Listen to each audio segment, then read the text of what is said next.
সরকারের কাছ থেকে একটা ভাতা পাই, কিন্তু এর আগে একটা কিস্তি আমি পাই নাই। এটা অফিসের লোকজন মাইরা দিছে। টাকাটা অফিসের টিয়া মানে 900 কোটি আমার দেয় নাই। আমার নম্বরে যদি দিত তারা টাকা, তাই ঠিকই আমার নম্বরে আসতো।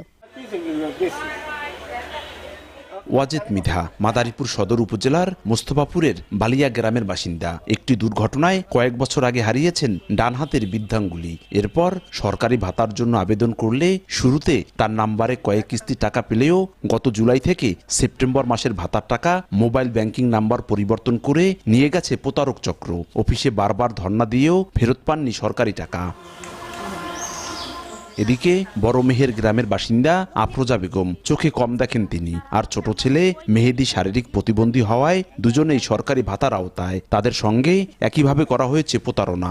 আমার এই টাকাটা অফিসের টিয়া মানে 900 কোটি আমার দেয় নাই। আমার যে নাম্বার অন্য নাম্বারে দিয়েছে। বই জমা দেওয়ার পরে তারা বলছে কি আপনার এই যে টাকাটা আসে নাই, আপনার অ্যাকচুয়ালি টাকাটা দিয়ে দেবে, কিন্তু আর দেয় নাই। আমার নম্বরে যদি দিত তারা টাকা, তাই ঠিকই আমার নম্বরে আসতো।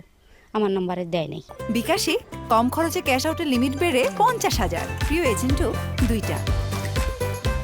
এমন প্রতারণার শিকার সদর উপজেলার অনেক প্রতিবন্ধী। খোঁজ নিয়ে জানা গেছে, উপজেলার সমাজসেবা কর্মকর্তা উজ্জ্বল মুন্সি গত বছরের 12 জুলাই সদর উপজেলায় যোগদান করেন। পরে অফিসের তার আইডি থেকে পরিবর্তন করা হয় কয়েকশো প্রতিবন্ধীর মোবাইল ব্যাংকিং নাম্বার। অভিযোগ উঠেছে, সমাজসেবা কর্মকর্তার ঘনিষ্ঠজনদের নাম্বারে নেওয়া হয়েছে অসহায় মানুষের এই ভাতার টাকা। এই ঘটনায় দোষীদের বিচারের পাশাপাশি প্রতিবন্ধীদের টাকা ফেরতের দাবি জানিয়েছেন ভুক্তভোগী ও এলাকাবাসী।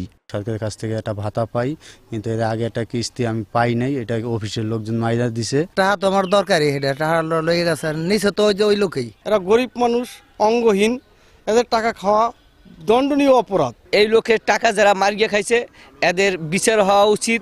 সম্প্রতি অভিযুক্ত কর্মকর্তাকে বদলি করা হয়েছে মুন্সিগঞ্জের লৌহজং উপজেলায়। তার দাবি, সুবিধাভোগীদের আবেদনের প্রেক্ষিতে মোবাইল ব্যাংকিং নাম্বার পরিবর্তন করা হলেও ভাতা আত্মসাৎ করেননি তিনি।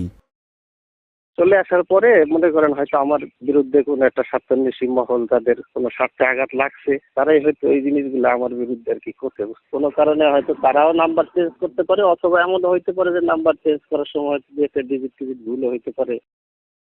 তদন্ত করে ব্যবস্থা নেওয়ার আশ্বাস জেলা সমাজসেবা কর্মকর্তার। এ বিষয়ে আমরা মৌখিক অভিযোগ পেয়েছি এবং ইতিমধ্যে বিষয়টি আমরা তদন্ত করছি। রিপোর্টের উপরে ভিত্তি করে পরবর্তী ব্যবস্থা হবে। মাদারীপুর সদর উপজেলায় সরকারি ভাতার আওতায় আছে 5,372 জন প্রতিবন্ধী। 3 মাস পর পর প্রত্যেকের মোবাইল ব্যাংকিং এর মাধ্যমে দেয়া হয় 2,550 টাকা করে। সঞ্জয় কর্মকার, অভিজিৎ, সময় সংবাদ, মাদারীপুর।